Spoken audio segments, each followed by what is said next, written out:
My self doctor Manju Meena from government college Kota. आज हम संरचना एवं बंधन के अंतर्गत वांडर वाल्स अंतरक्रियाओं का अध्ययन करेंगे। वांडर वाल्स अंतरक्रियाओं की क्या होती हैं और ये किस आधार पर समझाई जा सकती है, इसको हम इस प्रकार से देख सकते हैं। हम जानते हैं कि परमाणुओं में परस्पर संयोग से आयनिक, सहसंयोजक, उपसहसंयोजक, धात्विक आदि बंध बनते हैं। इनमें आयनिक व धात्विक पदार्थों के कणों में तो परस्पर अत्यंत प्रबल स्थिर वैद्युत आकर्षण बल पाया जाता है, लेकिन सहसंयोजक एवं उपसहसंयोजक यौगिकों के अणु परस्पर जिस आकर्षण बल से जुड़े रहते हैं उन्हें हम वांडर वाल्स आकर्षण बल अथवा वांडर वाल्स अंतरक्रियाएं कहते हैं। ये बल समस्त अणुओं में पाए जाते हैं, यहाँ तक कि उत्कृष्ट गैसों के अणुओं में भी वांडर वाल बल पाए जाते हैं। इन बलों की पुष्टि निम्न तथ्यों से होती है। हम जानते हैं कि यदि अणुओं के मध्य किसी प्रकार का आकर्षण बल नहीं होता तो xenon, carbon tetrachloride, methane, chlorine, nitrogen, oxygen आदि जैसे यौगिकों को द्रवित करना या ठोस में परिवर्तित करना संभव नहीं था। इसके अतिरिक्त वास्तविक गैसों का व्यवहार आदर्श गैसों के व्यवहार से विचलित हो जाता है। इसका कारण भी वांडर वाल्स बल ही है और इन्हीं बलों के मद्देनजर रखते हुए वांडर वाल्स ने आदर्श गैसों के दाब व आयतन में सुधार करके वांडर वाल्स समीकरण दी थी। जूल थॉमसन प्रभाव अर्थात संपीड़ित गैसों के प्रकरण में हुए शीतलन प्रभाव का कारण भी वांडर वाल्स बल ही है, क्योंकि प्रसरित होने में गैस के अणुओं के इन बलों के विपरीत कार्य करना पड़ता है, जिससे उनकी ऊर्जा खर्च होती है और ताप घट जाता है और शीतलन हो जाता है। वांडर वाल्स के दुर्बल आकर्षण ही आणविक यौगिकों के न्यून क्वथनांक व गलनांक के लिए उत्तरदायी होते हैं। वांडर वाल्स बल किसी नाभिक द्वारा उसकी परिधि के बाहर के इलेक्ट्रॉनों को अपनी ओर आकर्षित करने वाला बल वांडर वाल्स बल कहलाता है।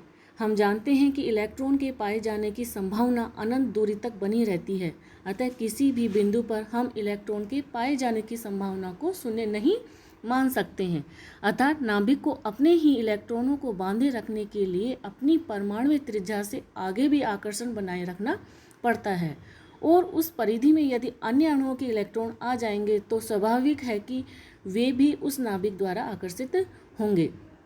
यही कारण है वांडर वाल्स बल की उत्पत्ति। नाभिक पर जितनी अधिक मात्रा में धनावेश होगा, दोनों परमाणुओं के मध्य जितनी अधिक संख्या में इलेक्ट्रॉन होंगे, उतना ही अधिक यह वांडर वाल्स बल का आकर्षण बल बढ़ जाएगा। इन आकर्षण बलों की प्रकृति अत्यंत दुर्बल होती है। एक सहसंयोजक बंध की तुलना में ये कितने दुर्बल होते हैं उसको हम इस प्रकार से समझ सकते हैं। हम जानते हैं कि क्लोरीन की वियोजन ऊर्जा का मान 57 किलो कैलोरी प्रति मोल होता है। अर्थात एक Cl एटम के मध्य बने हुए सहसंयोजक बंध को तोड़ने के लिए 57 किलो कैलोरी प्रति मोल ऊर्जा की आवश्यकता होती है, और क्लोरीन की ऊर्ध्वपातन ऊर्जा का मान 5 किलो कैलोरी प्रति मोल है। अर्थात Cl2 अणुओं के मध्य के वांडर वाल्स बल को तोड़कर अणुओं को पृथक करने के लिए 5 किलो कैलोरी प्रति मोल ऊर्जा की आवश्यकता होती है। अतः वांडर वाल्स बलों की प्रबलता सहसंयोजक बंध के 10वें भाग से भी कम होती है। वांडर वाल्स बलों की उत्पत्ति निम्न प्रकार से होती है। फर्स्ट, तात्कालिक या क्षणिक द्विध्रुव प्रेरित द्विध्रुव आकर्षण, instantaneous dipole induced dipole attraction. सन 1930 में फ्रिट्ज लंडन ने उदासीन अध्रुवीय अणुओं के मध्य आकर्षण बल की क्वांटम यांत्रिकी व्याख्या की। क्वांटम यांत्रिकी के अनुसार इलेक्ट्रॉन सदैव गतिमान रहते हैं। किसी पूर्ण रूप से सममित अणु या परमाणु में औसत द्विध्रुव आघूर्ण हमेशा शून्य मानते हैं। उदाहरण के लिए उत्कृष्ट गैसों के अणुओं के लिए हम ये मानते हैं कि पूर्ण रूप से द्विध्रुव आघूर्ण रहित हैं, किंतु ऐसे अणुओं में भी किसी क्षण इलेक्ट्रॉन द्वारा कोई विशेष स्थान ग्रहण करने के कारण तंत्र में आवेश का क्षणिक असंतुलन आ जाता है, जिससे मात्र उस क्षण के लिए वह एक द्विध्रुव के रूप में प्रेरित हो जाता है, और यह प्रेरित ध्रुव उसी क्षण किसी समीप वाले अणु या परमाणु को भी एक द्विध्रुव के रूप में प्रेरित कर देता है। फलस्वरूप दोनों में एक आकर्षण बल स्थापित हो जाता है, जिसे लंदन बल या प्रकीर्णन बल कहते हैं, और इसका मान निम्न समीकरण द्वारा ज्ञात कर सकते हैं। EL बराबर -3/4 IA² R6। यहाँ पर I है आयनन ऊर्जा, ionization energy, A atomic radius, r अंतराण्विक दूरी। लंदन की सामर्थ्य इलेक्ट्रॉनों की संख्या व द्विध्रुव के आकार पर निर्भर करती है। इलेक्ट्रॉनों की संख्या बढ़ने पर द्विध्रुव आघूर्ण भी बढ़ेगा। इसके अतिरिक्त परमाणुीय आकार बढ़ने से इलेक्ट्रॉन के प्रति नाभिकीय आकर्षण बल कम हो जाएगा, अतः उससे भी अणुओं में अधिक ध्रुवता आएगी। दूसरे शब्दों में हम कह सकते हैं कि आणविक आकार व इलेक्ट्रॉनों की संख्या बढ़ने के साथ लंदन बल भी बढ़ते हैं। उदाहरण जैसे कि हीलियम परमाणु का आकार सबसे छोटा होता है, अतः इसका क्वथनांक भी सबसे कम है। H2 अणु में भी हीलियम परमाणु की भांति 2 ही इलेक्ट्रॉन, किंतु इसका आकार हीलियम परमाणु से बड़ा होने के कारण इसका क्वथनांक अधिक है।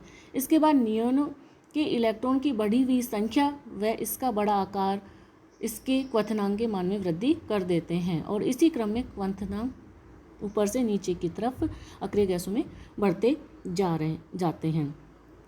इसी श्रेणी में ऑर्गन व फ्लोरीन अपवाद है, क्योंकि इनका आकार ऑक्सीजन अणु की तुलना में काफ़ी छोटा होता है। यद्यपि इलेक्ट्रॉनों की संख्या ऑक्सीजन से अधिक है, फिर भी छोटे आकार के कारण इनके क्वथनांक के मान कम हो जाते हैं। सेकंड, आयन प्रेरित द्विध्रुव आकर्षण अथवा द्विध्रुव प्रेरित द्विध्रुव आकर्षण। आयन इंड्यूस्ड डाइपोल अट्रैक्शन और डाइपोल इंड्यूस्ड डाइपोल अट्रैक्शन। किसी आयन अथवा द्विध्रुव में आवेश स्थायी रूप से विद्यमान होते हैं और जब कोई उदासीन अणु उनके संपर्क में आता है तो वह भी प्रेरित होकर द्विध्रुव में परिवर्तित हो जाता है और ऐसा होते ही ये परस्पर एक दूसरे को आकर्षित करने लगते हैं। जैसा कि हम इस चित्र में देख सकते हैं कि परमाणुओं पर प्लस और माइनस या द्विध्रुव प्रेरित द्विध्रुव आकर्षण बल है। जब इनके समीप कोई उदासीन अणु आता है तो वो उसमें भी द्विध्रुव प्रेरित कर देते हैं। इस प्रकार आय ऊर्जा परिवर्तन को डिबाई या प्रेरण ऊर्जा ईडी कहते हैं। इसको हम निम्न समीकरण द्वारा ज्ञात कर सकते हैं। आयन प्रेरित द्विध्रुव आकर्षण ऊर्जा ईडी बराबर -z² अल्फा अपॉन 2r⁴ और द्विध्रुव प्रेरित द्विध्रुव आकर्षण ऊर्जा ईडी बराबर -2 अल्फा μ² अपॉन r⁶। यहाँ z आयनिक आवेश है, अल्फा अणु की ध्रुवणता है, म्यू अणु का द्विध्रुव आघूर्ण है और r अंतराण्विक दूरी है। इस आकर्षण बल के कारण ही कुछ ध्रुवीय अथवा आयनिक यौगिक अध्रुवीय विलायकों में विलयशील होते हैं। थर्ड, आयन द्विध्रुव आकर्षण, आयन डाइपोल अट्रैक्शन। हम जानते हैं कि जल जैसे ध्रुवीय विलायकों में जब कोई आयनिक यौगिक डाला जाता है तो वह घुल जाता है और उसके आयन जल योजित हो जाते हैं। इस प्रक्रिया में आयन व द्विध्रुव अर्थात जल अथवा अन्य किसी द्विध्रुवीय विलायक के अणु के मध्य आकर्षण होता है और इस प्रक्रिया से या इस आकर्षण के फलस्वरूप कुछ ऊर्जा निकलती है। इसको हम इस चित्र के द्वारा प्रदर्शित कर सकते हैं और इस आकर्षण की स्थिति ऊर्जा का मान निम्न समीकरण से ज्ञात कर सकते हैं। E बराबर z plus minus mu upon 4πε∧r⁴ द्विध्रुव द्विध्रुव या डाइपोल डाइपोल अट्रैक्शन। स्थायी रूप से द्विध्रुव वाले अणु जैसे NF3, OF2 आदि में धन तथा ऋण आवेश के अलग अलग स्थायी केंद्र होते हैं। इस प्रकार के दो अणु जब एक दूसरे के निकट आ जाते हैं तो वे अपने आप को इस प्रकार से व्यवस्थित कर लेते हैं कि उनके मध्य आकर्षण अधिकतम हो। इसी कारण इस प्रकार के आकर्षण को दिशामान आकर्षण या ओरिएंटेशनल अट्रैक्शन भी कहते हैं। इस प्रकार अणुओं का अभिविन्यासीकरण होता है। इसे हम निम्न समीकरण के द्वारा ज्ञात कर सकते हैं। E के बराबर -2 μ⁴ अपॉन 3r⁶ kT, जहाँ k बोल्ट्जमैन स्थिरांक, T टेम्परेचर और E के कीजम या दिशामान ऊर्जा है।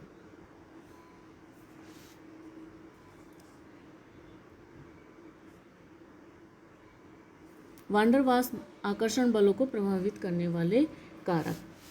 फर्स्ट है एटॉमिक रेडियाई या परमाणुवीय त्रिज्या = E directly proportional to a², अर्थात त्रिज्या बढ़ने के साथ लंदन बल में बड़ी तीव्रता के साथ वृद्धि होती जाती है।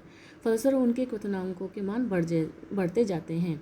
यही कारण है कि परमाणु संख्या के बढ़ने के साथ पदार्थों के क्वथनांकों के मान भी बढ़ते जाते हैं। अतः उत्कृष्ट गैसों के क्वथनांकों के बढ़ते हुए मान होते हैं जब हम आवर्त सारणी में ऊपर से नीचे की तरफ जाते हैं। सेकंड, द्विध्रुव आघूर्ण या dipole movement is directly proportional to energy. विभिन्न प्रकार के वान डर वाल्स बल द्विध्रुव आघूर्ण म्यू के समानुपाती हैं। अतः द्विध्रुव आघूर्ण बढ़ने से अणुओं में वान डर वाल्स बल भी बढ़ते जाते हैं, जिससे उनके गलनांक और क्वथनांक के मान भी बढ़ जाते हैं। थर्ड है अंतराण्विक दूरी, intermolecular distance is inversely proportional to E. अतः दो अणुओं के मध्य जितनी कम दूरी होगी उनके मध्य उतने ही आकर्षण बल होंगे। फलतः ठोस, द्रव व गैस में क्रमशः वान डर वाल्स बलों की प्रबलता घटती जाती है। फोर्थ, ध्रुवणता या polarisability directly proportional to E. अतः अणुओं में जितनी अधिक ध्रुवणता होगी उनमें उतने ही प्रबल वान डर वाल्स आकर्षण बल होंगे। जैसे H2, X2, O2 जैसे अध्रुवीय पदार्थों के लिए तो पर्याप्त महत्व है, लेकिन आयनिक यौगिक में अन्य अधिक प्रबल आकर्षण बलों के कारण वान डर वाल्स बलों का अधिक महत्व नहीं है। Fifth, temperature is inversely proportional to E. अतः ताप के बढ़ने से वान डर वाल्स बलों की प्रबलता घटती जाती है अथवा ताप के घटने से वान डर वाल्स आकर्षण बढ़ते जाते हैं। इसी कारण ठंडा करके गैसों का द्रवीकरण किया जा सकता है। अंतर्निहित या समावेशन यौगिक, इंक्लूजन कंपाउंड्स। यदि किसी यौगिक के जालक के छिद्रों में किसी अन्य पदार्थ के अणु इस प्रकार फिट हो जाएं कि वे दोनों संयुक्त रूप से एक पदार्थ की भांति व्यवहार करें, लेकिन उनके मध्य न तो किसी प्रकार की रासायनिक अभिक्रिया हो न ही कोई रासायनिक बंध बने, तो बने हुए यौगिक को अंतर्निहित यौगिक कहा जाता है। इसमें जो मुख्य पदार्थ अर्थात जिसके क्रिस्टल जालक होते हैं उसे मेजबान, और जिस पदार्थ के अणु उसमें अंतर्निहित हो जाते हैं उसे मेहमान कहते हैं। अंतर्निहित यौगिक प्रमुख रूप से दो प्रकार के होते हैं। फर्स्ट, वाहिका या नाल यौगिक, चैनल और कैनाल कंपाउंड्स। इन यौगिकों में मेजबान अणु कुछ इस प्रकार से व्यवस्थित हो जाते हैं कि उनके मध्य एक लंबा वाहिका या नाली जैसा रिक्त स्थान रह जाता है। यदि ऐसा होते समय कोई लंबी श्रृंखला युक्त यौगिक वहां उपलब्ध हो तो वह इस नाल में मेहमान अणु के रूप में फिट हो जाता है और इस प्रकार वाहिका या नाल यौगिक का निर्माण होता है। जैसे कि यदि 6-7 कार्बन परमाणु युक्त एक सीधी श्रृंखला वाले एल्केन, एल्कोहल, एल्डिहाइड आदि की उपस्थिति में यूरिया का क्रिस्टलन करवाया जाए तो यूरिया के अणु परस्पर हाइड्रोजन बंध द्वारा जुड़कर इस प्रकार से क्रिस्टलीकृत हो जाते हैं कि उनके मध्य बनी वाहिका में एन श्रृंखला वाला कार्बनिक यौगिक फिट होता है और इस प्रकार नाल यौगिकों का निर्माण होता है। ये गर्म करने पर अथवा जल में घोलने पर विघटित हो जाते हैं। इस क्रम द्वारा एल्केनों के मिश्रण से सीधी श्रृंखला वाले व शाखा युक्त श्रृंखला वाले एल्केनों को हम पृथक कर सकते हैं। इन्हीं परिस्थितियों में थायो यूरिया के अणु भी इस प्रकार की नालिका बनाते हैं, लेकिन सल्फर के बड़े आकार के कारण यह नालिका चौड़ी हो जाती है, जिसमें एन एल्केन के साथ शाखित एल्केन भी फंस जाते हैं। अतः इनके पृथक्करण को हम इसमें प्रयुक्त नहीं कर सकते हैं। सेकंड, क्लेथरेट यौगिक। इन यौगिकों में मेजबान अणु कुछ इस प्रकार से व्यवस्थित होते हैं कि उनके मध्य एक छोटा सा छिद्र रह जाता है और मेहमान अणु उसमें आकर फिट हो जाता है। सामान्यतः ये मेहमान अणु छोटे आकार के होते हैं जो जालक के सूक्ष्म छिद्रों में आसानी से फिट हो जाते हैं। यदि इन यौगिकों में मेजबान तथा मेहमान अणुओं के मध्य किसी प्रकार की कोई अंतःक्रिया या रासायनिक अभिक्रिया संपन्न नहीं होती हैं, ये महज तब बनते हैं जब मेजबान की क्रिस्टल संरचना बनते समय वहाँ मेहमान अणु उपलब्ध हो। उदाहरण के लिए क्विनोल के संतृप्त जलीय विलयन में 10 से 40 वायुमंडलीय दाब पर यदि ऑर्गन, क्रिप्टोन अथवा जीनोन को घोला जाए और इस विलयन को ठंडा किया जाए तो क्रिस्टलीय क्विनोल क्लेथरेट यौगिक बनते हैं। क्विनोल अणु हाइड्रोजन बंध द्वारा परस्पर बंधकर पिंजरानुमा संरचना बना लेते हैं, जिससे उनके मध्य छिद्र रह जाता है और उन्हीं छिद्रों में उत्कृष्ट गैस के अणु फंस जाते हैं। इसको हम इस डायग्राम के द्वारा प्रदर्शित कर सकते हैं, जिसके अंदर हम देख रहे हैं कि ऑर्गन अणु इसके मध्य में फिट हो जाता है क्विनोल अणु के अंदर। इन क्लेथरेट यौगिकों की सहायता से नियोन गैस को आर्गन, क्रिप्टोन, जीनोन से पृथक किया जा सकता है। क्योंकि आकार छोटा होने के कारण यह गैस विस्तृत होकर निकल जाती है। इसके अतिरिक्त इन क्लेथरेट यौगिकों की सहायता से कई प्रकार के विकिरणों को भी उत्पन्न किया जाता है जो विभिन्न कार्यों में प्रयुक्त होती है। आवेश स्थानांतरण संकुल, चार्ज ट्रांसफर कॉम्प्लेक्स। कई बार कुछ इलेक्ट्रॉन धनी, इलेक्ट्रॉन रिच कार्बनिक अणु, इलेक्ट्रॉन डेफिशिएंट अणु परस्पर 1:1 में संयोग करके ऐसे अणु संकुल बनाते हैं जिनका स्पेक्ट्रा इन दोनों के जोड़ के बराबर नहीं होता और ये अत्यंत गहरे होते हैं। उदाहरण के लिए मेसिटिलीन में 3 CH3 समूह होते हैं जो कि प्रबल +I प्रभाव के कारण बेंजीन वलय को इलेक्ट्रॉन धनी बना देते हैं। इन्हें हम दाता अणु कहते हैं। यदि ऐसे अणु 1,3,5 ट्राई नाइट्रोबेंजीन के संपर्क में आए तो आवेश स्थानांतरण संकुल बनता है। नाइट्रो समूह के प्रबल -I व -M प्रभाव के कारण इसकी बेंजीन वलय अत्यंत इलेक्ट्रॉन न्यून हो जाती है।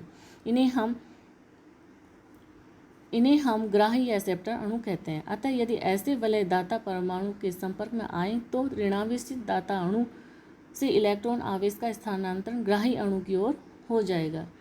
इस क्रम में दोनों वलय परस्पर समानांतरी होकर अतिव्यापन करती है।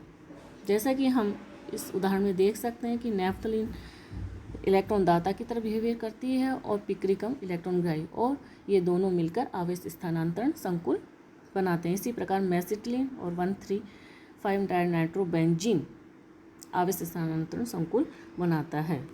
Thank you.